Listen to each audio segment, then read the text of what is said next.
Magandang balita, SSS members, ang SSS, pinirmahan na ito. Short-term financial assistance, maaari nang makukuha. Matutupad na.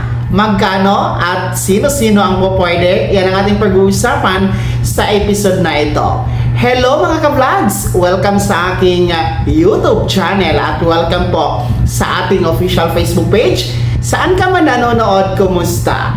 Well, eto no mga ka-vlogs, kakapasok lang na balita, anunsyo mismo mula sa SSS. Actually, ito ay posted sa kanilang official Facebook page kung saan noon pong nakaraang July 3, 2026, ang SSS po ay pumirma na ng Memorandum of Understanding or MOU, no?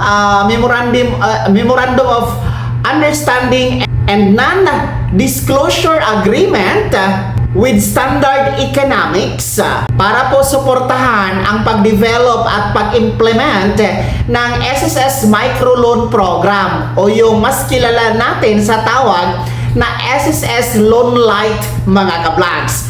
Kung inyo pong naalala, meron po tayong SSS Loan Light na inilunsad ni SSS last year. I think nasa November 2025 ito inilunsad. Kaso lang hindi pa ito implemented. So, ang plano kasi dati ni SSS nung inilunsad ito last November 2025 ay ipapatupad ito this year, 2026. So, ito na nga ngayon, no? Nagkaroon na po ng signing of Memorandum of Understanding and Non-Disclosure Agreement mga ka-vlogs last July 3, 2026.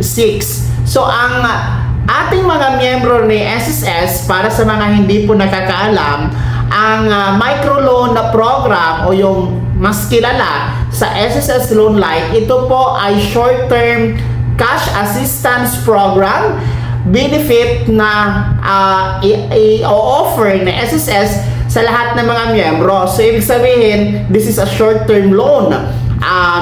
Marami kasi tayong loan benefit o loan program sa SSS. Andyan po yung salary loan, andyan yung pension loan, andyan po yung educational loan, the calamity loan, emergency loan, and then yung mga yan mga ka-vlogs ay babayaran kasi yan 2 years, no, 1 year, no, depende sa loan program benefits.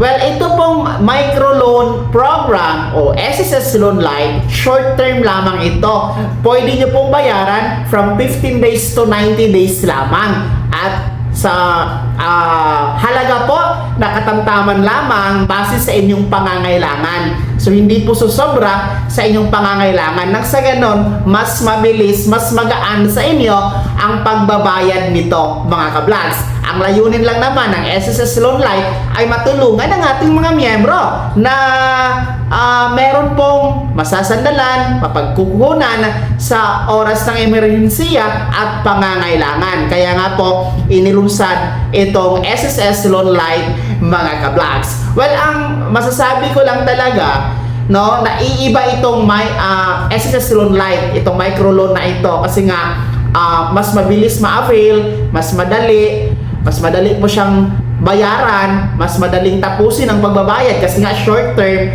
and then yung halaga na pwede nyo pong i-loan ay depende sa inyong pangangailangan, no? Depende sa kapasidad din po ninyo. Kaya hindi ka mahihirapan na bayaran ito, mga ka-vlogs.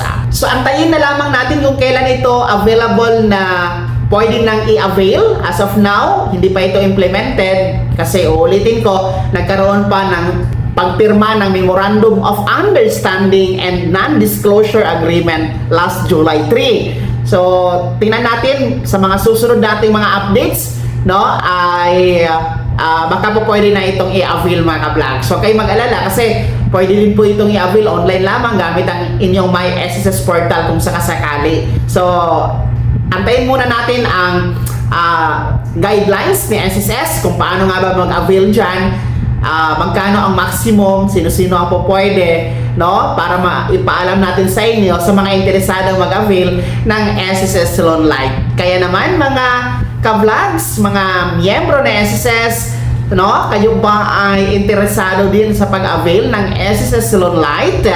No? Ito ba ay sa tingin ninyo malaking tulong din sa atin?